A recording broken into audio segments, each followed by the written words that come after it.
രാജഭരണം നടത്തിയാലും. ഭീമരാജാവ് വീണ്ടും പറഞ്ഞു, മന്ത്രിസത്വന്മാരെ, നിങ്ങൾ പരമജ്ഞാനികളും വേദാന്ത ശിരോമണികളുമാണ്. നമ്മുടെയോ നമ്മുടെ പത്നിയുടെയോ മുജ്ജന്മകൃത പാപനിമിത്തമായിരിക്കാം സന്താനലബ്ധി ഉണ്ടാകാത്തത്. ഏതൊരാൾക്കും ഈ ജീവിതത്തിൽ സന്തോഷവും സുഖവും നൽകുന്നത് അവനവൻ്റെ സന്താനമാണെന്നതിന് സംശയമില്ല. അങ്ങനെ സന്താനം ലഭിക്കാനുള്ള അനുഗ്രഹവും വരങ്ങളും നേടുന്നതിന് വേണ്ടിയാണ് നാം വനത്തിൽ പോയി തപസ്സനുഷ്ഠിക്കാൻ തീരുമാനിച്ചത്. ഇക്കാര്യത്തിൽ മാറ്റം ഉണ്ടാകുന്നതല്ല.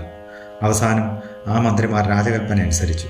ബ്രാഹ്മണർക്കും അവിടെ അപ്പോൾ കൂടുനിന്നിരുന്ന വിവിധ ജനതയ്ക്കും ആചാരപൂർവ്വം ദാനധർമാദികൾ നടത്തിയിട്ട് ഭീമരാജൻ പത്നിസമേതനായി വനത്തിലേക്ക് യാത്രയായി.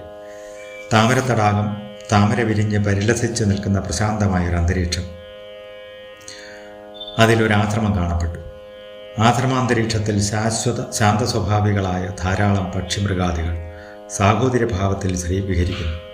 എന്തായാലും പ്രശാന്ത ഗംഭീരമായ ഒരു അന്തരീക്ഷം. സാധാരണയായി